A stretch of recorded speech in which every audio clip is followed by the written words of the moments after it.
From Washington, the McLaughlin Group, the American original. For over 3 decades, the sharpest minds, best sources, hardest talk. Issue 1, shutdown, showdown. But a clarification, because it did not become clear what would happen with the shutdown, which we are now in as we tape, we do not have a video introduction for this issue. But the good thing for you means that there will be more debate now. So, Pat, I'm going to ask you a very simple question. Is the president right? Is this Schumer's shutdown?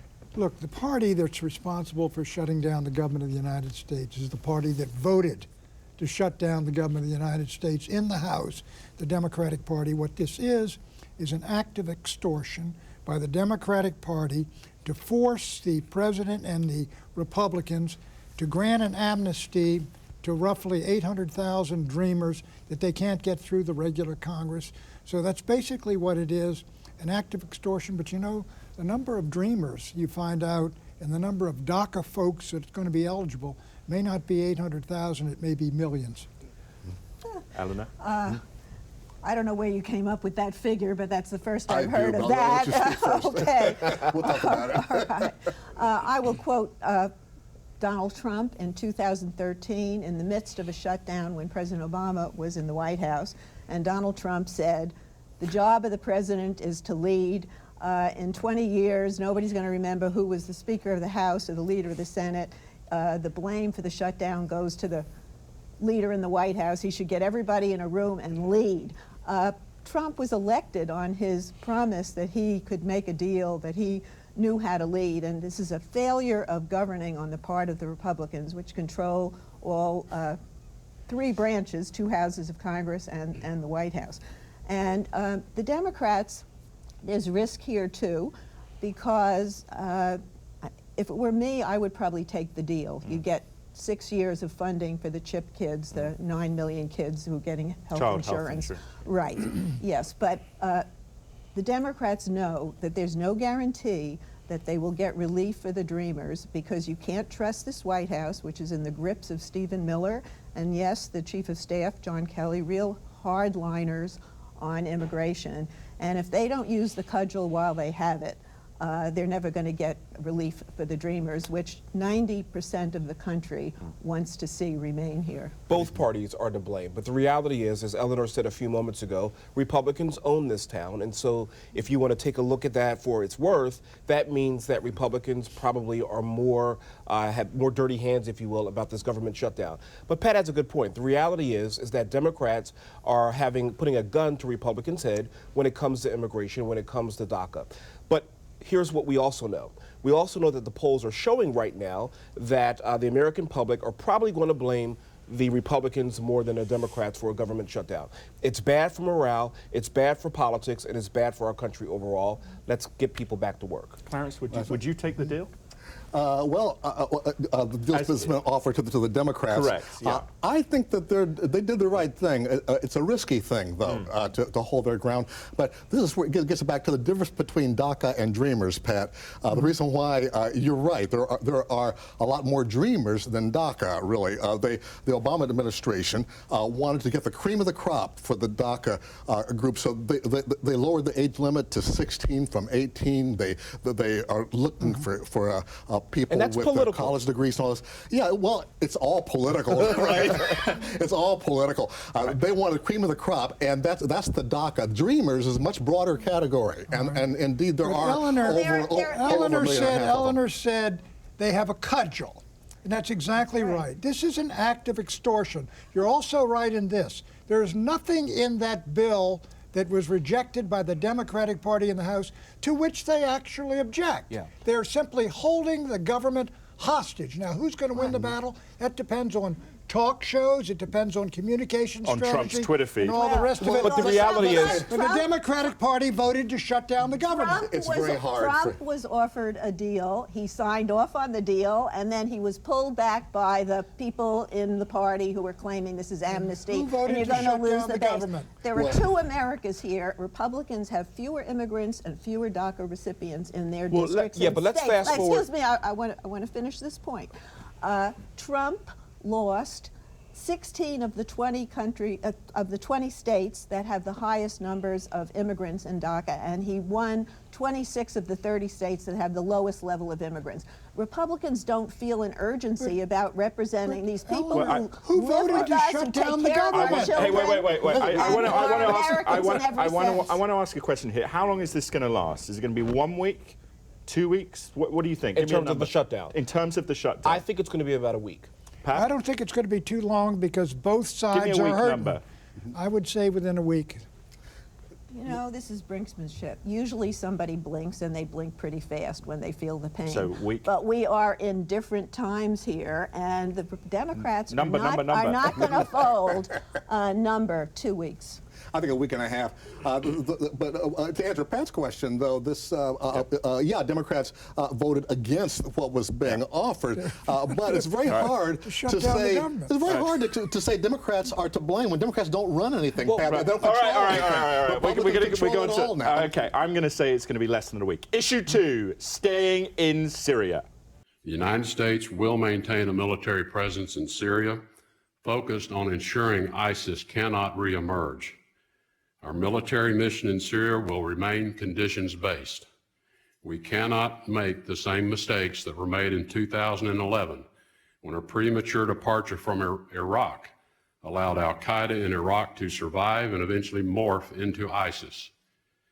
Secretary of State Rex Tillerson this week pledged that the United States would retain an open-ended military presence in Syria. Why does the U.S. need to stay? Well, according to the Secretary, is to achieve 5 key end states.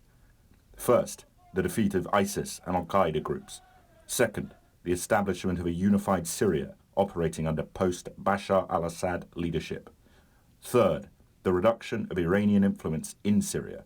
Fourth, the return of displaced peoples to their homes. Fifth, a Syria disarmed of weapons of mass destruction. Pat, what do you think this is? Is this American imperialism? You had a column on this. Talk us. Well, here's what the United States got 2,000 troops in Syria. The idea that we can dictate a change in government when the Syrian government with the Russians, Hezbollah, Afghan allies, Pakistani allies, and Iranian allies, they've won the war. We can't reverse that war, and I think Tillerson he's either bluffing or he's talking through his hat. We don't have the forces to do that. The Turks are already ready to attack our Kurdish allies who are sitting right on their southern border. You know, Tom, I'll tell you, we are in a very serious situation there, and I think the United States is going to have to back down, as it did just this week, from a 30,000 border security force we said we're going to build. The Turks said, no, you aren't. The Syrians said, no, you aren't. And we said, no, we aren't. But Pat, let me ask very quick. Well, I'll ask you, Eleanor. How did Trump get to this from someone who in the campaign was like, we ain't doing this anymore? Because it's reality, and the Russians are now back in Syria. And if you want to have influence in that part of the world, you have to maintain a presence. It's all about trying to curtail Iran's presence in that part of the world. He's playing geopolitics, and I think it's correct. I'll remind everyone else that this is a conflicting statement from the administration. Secretary of State Tillerson said something completely different from what the administration said about a week and a half ago. Pat's absolutely right here. We're playing the world's policeman. We should get out and get out soon. The reality on the ground is that Assad is not going anywhere. It actually is a pretty stable regime. We can't stand it. We don't like it. But 2,000 troops over there is not going to do anything. This is Iraq all over again. This reminds me of what a member of Congress said about during the Vietnam War: declare victory and come home, because it is the war is transitioning now. Indeed, ISIS is on the run, but you've got so many factions fighting each other, and that's where it gets really messy. And do we want to be in the middle of that? Let me agree with Clarence. Look, by what right, by what authority does the United States remain with 2,000 troops in Syria against the wishes of its government if ISIS is defeated? Right. Because we made an alliance with the Kurds in Syria, and because the war may be over, but the suffering isn't. And I think Tillerson makes a good point that if a U.S. presence can at least prevent Did Congress another authorize this? ISIS Did Congress authorize this? But Eleanor, we're just swatting flies. I would love it if Congress got back in the act, but frankly, they're operating on a 2002 authority, and nobody's going to rise up and say this is illegal, because I think most I'll tell you, members very of well Congress be are It's illegal. agreeable. Is it not illegal for a sovereign nation to be occupied in another sovereign nation? I mean, 2,000 troops is not going to do anything. Let's just be honest about that. Well, I mean, some would say the argument that it buys influence, right? That you can pressure for compromise. We do have influence. We control, or we and the Kurds control a fourth of the country. Got 2,000 troops. You can work some kind of deal. But I'll tell you, Tom, look, we are very, very close to a conflict with the Turks if we'd stayed with that border security force. And look, I'm not sure that the Syrians, the Russians, the Iranians, everybody's going to back down because the Americans say we're going to stay here and we want a new regime. That's why I did my prediction about the bombing. They're not going to back down, but basically, it's a non-event politically on Capitol Hill. And in terms a lot of non-events on Capitol Hill are reality in the Middle East. How much of this, though, is the ghost of President Obama in the withdrawal from Iraq, right? That President Trump doesn't want to face the risk of... I mean, that's what Tillerson is saying, but again, it's a different situation. We did have authorization to be in Iraq, and we should have left some troops there. We got no right to be in Syria except ISIS. We're still cleaning up after George W. Bush's invasion of Iraq. Frankly, this is the geopolitical fallout that continues. Let me ask this. If we had a specific authorization from Congress to stay what? in Syria, to do what? To do what we're doing, specific to you're the president, to keep 2,000... To change the government? No, to have 2,000... That's what you said one of the objectives was. Yeah, regime change. I mean, you have to be very clear. But I think they're specifically saying is to not change the government, but to try and pressure towards a post, the Geneva II talks that they're trying to use this as an influence at the table. A seat at the table. Good neocon stuff that you love, Pat. All right. Exit question on a scale of 1 to 10, 10 being the lethality of a U.S. nuclear ballistic missile submarine, and 1 being the sense of humor of Recep Tayyip Erdogan, the president of Turkey. How likely is it that the U.S. will have ground forces in Syria 4 years from now, Pat? I don't think we will. I think we'll be gone. Yeah, Eleanor. Ground forces, no. Even the 2,000 troops that are there are not forward-leaning, as they say in the military. And no body bags will be coming home. Correct. No ground forces, but to use the Vietnam speak, maybe advisors, technical advisors on the ground. CIA. We've always got advisors. Somehow we always want those advisors there. But yeah, we want to declare victory and come home as soon as possible. Okay. I think we probably will have some troops there. Anyway, when we come back, Apple's billions and Olympic love. And for unique, amazing, insightful, original content, please make sure to visit our website, www.mclaughlin.com. My brother says sometimes I say 2 WWs. But anyway, Twitter page @McLaughlin Group. But we'll be right back.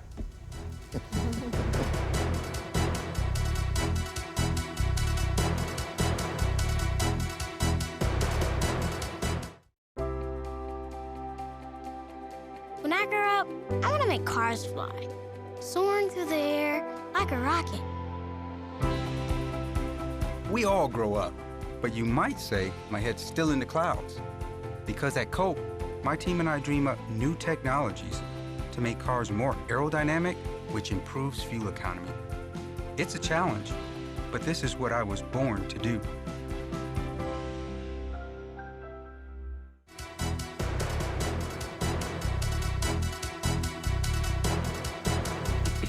Issue 3, Apples and Billions. Over the course of the next 5 years, Apple will contribute more than $350 billion to the U.S. economy, create over 20,000 new jobs within Apple itself, and significantly accelerate our efforts to support coding education, which we see as essential to students across America. Pledging this week to repatriate foreign-held earnings by paying a one-off $38 billion tax, Apple CEO Tim Cook also announced major new investments. Analysts believe that the recently passed tax reform legislation, which reduced corporate tax rates from 35% to 21%, is the key here. And Apple isn't the only major company pledging to invest tax savings back into the economy. AT&T, Boeing, and Wells Fargo have all also said they will invest in job creation and employee benefits. But not everyone is happy. Democrats say that the corporate tax cuts have cut much-needed revenues only to benefit the richest in society. Clarence, is this the triumph of Trump in terms of these repatriations or something else? It's certainly a triumph as far as we can see anecdotally here. My question is how many others will follow Apple's lead here. It's a wonderful PR move, to say the least, and it's something that the corporations have been begging for, saying we're going to return this to not just our investors but to our employees, et cetera. It's good to see good players, but we don't know yet how many other companies are going to follow suit. Apple is the #1 admired company in the world for the 11th year in a row in the Fortune list. Tim Cook played this very smart. He waited out the politics, bringing back a windfall of money. He'd already been sitting on a whole pile of money. Next step, they're going to be looking at mergers and acquisitions. They want to get into the car business. There's rumors they're interested in buying Tesla. This is a huge transformative step for the U.S. economy. I don't know how much you can give Trump credit, but I mean, this is positive fallout from his bill. I don't have anything critical to say. At the end of Trump's first term, first year, I'm getting tired of winning. This kind It's of a winning, tremendous, look, it is a success. They're repatriating money. Why didn't they do it under Obama? Cutting the corporate tax rate from 35 to 21 is a tremendous incentive for powerful countries, foreign as well as American, to come back to the United States. Frankly, I'm sorry they didn't cut it to 15%. It is a tremendous bet by the Republican Party that this will do it. The reality is that these companies had 8 years to do it under Obama. They didn't. It's no coincidence that obviously they're doing this under President Trump. And it's not just Apple. It's Comcast. It's Wells Fargo, as you mentioned before. It's Jamie Dimon at J.P. Morgan. It's all of these CEOs that are saying two things. One, please give us some stability. Please give us some stability about the economic fortunes of this country. And that's what the president's doing. Well, now, he may be doing it through a tweet. Stability, I would not. Well, look. So record unemployment. Unemployment. The Dow is at 26,000. I mean, you can't deny the facts under this administration. And I think what it is I think a lot of CEOs are saying we may not agree with this president in terms of his policies overall, but what we agree on is, look, let's make America great again from an economic standpoint. Footnote in history, Obama wanted to cut corporate taxes. Republican Congress would not work with him on that because they wouldn't work with him on anything. Look, when you got the lowest unemployment rate in history for African American and Hispanics, let's say Obama contributed mightily to it, and Trump continue it. Why is there no happiness on that side of the table over Trump? Because as far as we've come, we got so far to go. The question was stability. The stable genius is not stable. That's what Wall Street really likes. But your question, is the tax reform a success? So far, we think it is. The question, and the feeling will be judged is how far down does that go? Right. To lower income people, because of course the Democratic narrative with Bernie Sanders minimum wage. We haven't seen a general lifting of wages. But we have. Excuse me, they're giving bonuses. No, Eleanor, Walmart has raised its minimum wage. The state of Washington has raised its minimum wage. California's these are all states. Washington raised its minimum wage to $11 before the Trump tax cut. But the reality is that there's a lot of companies and states that are proactively saying, you know what, happy times are here again. Let's proactively raise our wages. Our wages. I hope you're right. The reality. I hope you're right. It's easier to raise the real minimum wage anyway when there's low unemployment because the demand for labor is higher. So you got to get everybody to work before the wages can start rising. Incidentally, massive immigration will arrest wage hikes, Eleanor. That's one reason you want to control immigration. Right. We're not looking Do you know one interesting thing is that I think Robert mentioned that the idea that the CEOs perhaps do not have that much affection for the president, and yet Steve Jobs, there's that account with meeting with President Obama, it infuriated him because President Obama kept saying this is why I can't get this done. Right. And so there's this interesting dimension with Trump that maybe this is the sort of behind the scenes. Those dinner parties, Trump gets more applause than perhaps people. But Trump's having problems getting things done too.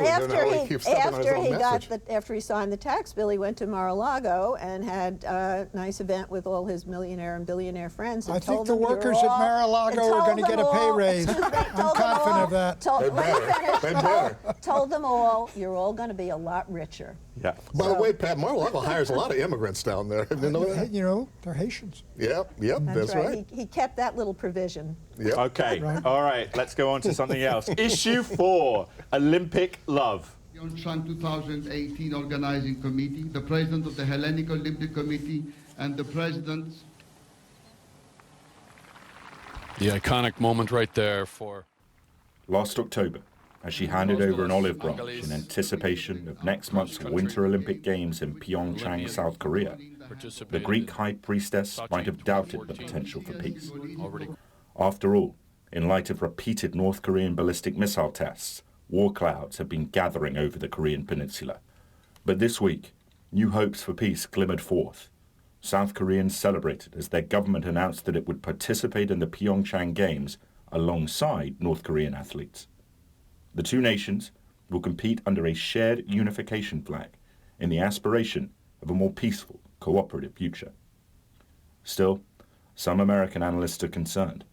They see the pleasantries as a North Korean pretense to avoid new sanctions and buy time to perfect their ballistic missile program.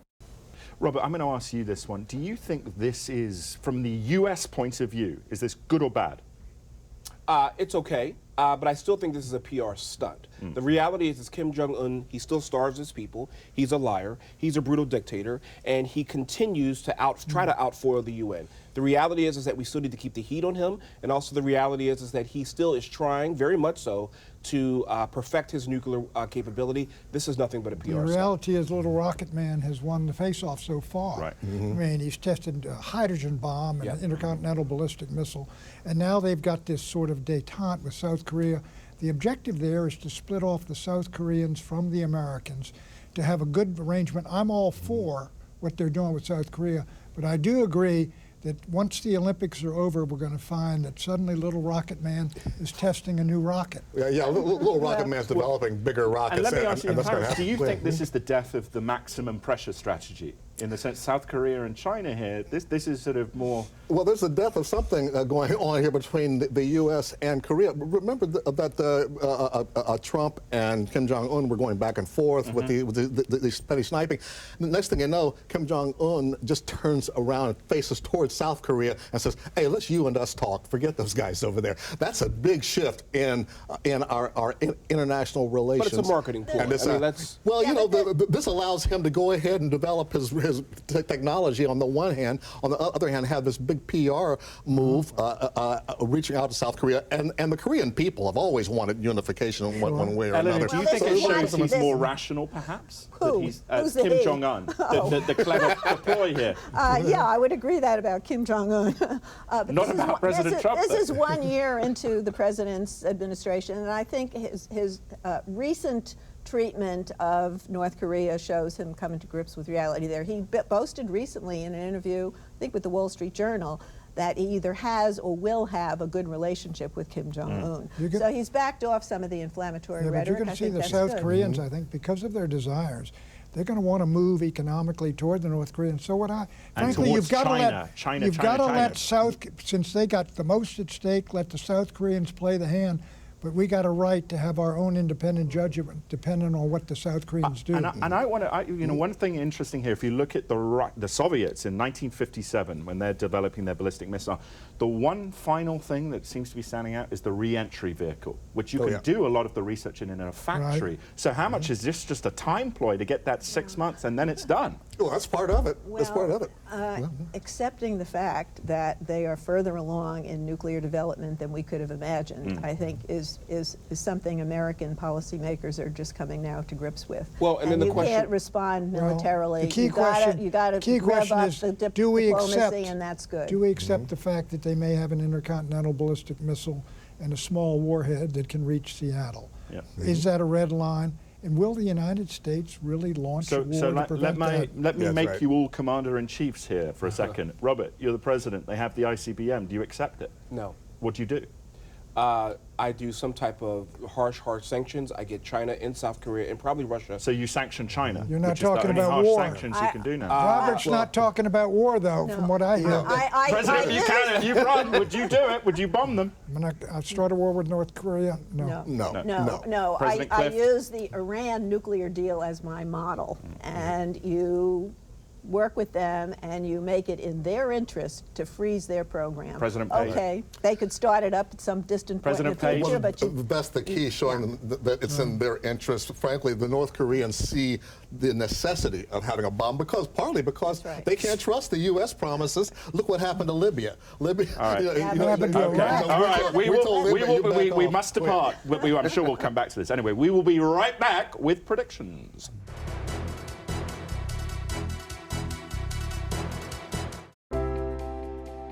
Make cars fly.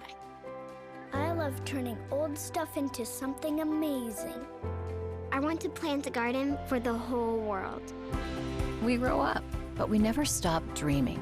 Here at Coke, we challenge ourselves and the status quo to produce innovations like renewable fuel, more energy-efficient vehicles, and food for all.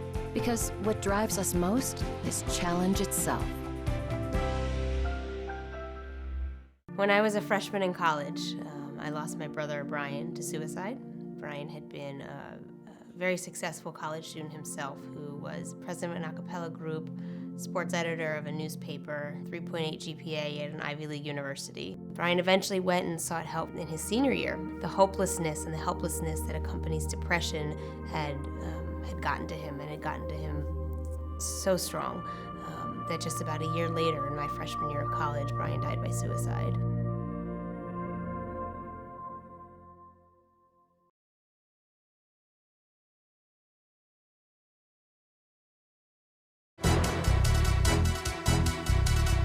Okay, Pat, predictions. The Turks will attack Afrin across the Syrian border inside Syria, and the Americans will do nothing. They'll be going after the Kurds.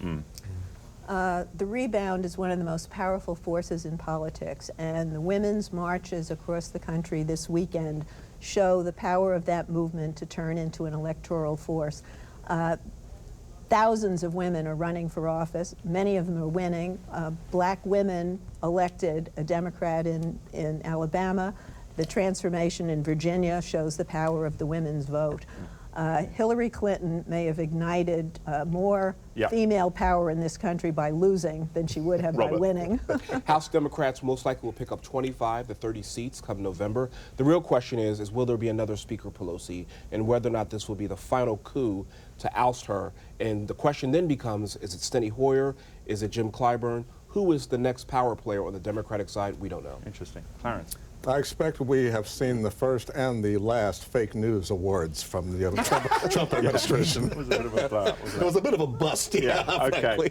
I predict that President Trump will soon endorse reforms to the Medicare entitlement system, which I'm sure all the panelists might disagree with in terms of, we've had debates on that before. But these reforms will only affect younger Americans. And here's a random fact. 225 years ago today, Louis XVI was guillotined by the French revolutionaries. He would be the last Bourbon king until the restoration of 1814 and all that Napoleonic stuff. Anyway, thank you very much, panelists, for a civil and stimulating discussion. My life is enriched. And that's what a wonderful fact that was. And he wasn't getting Medicare. No, he wasn't. And we hope you will be joining us again next week. But until then, make sure to visit our website, www.mclaughlin.com. Didn't need to say the www. But or follow us on Twitter @McLaughlin Group. But watch us next week. Thank you.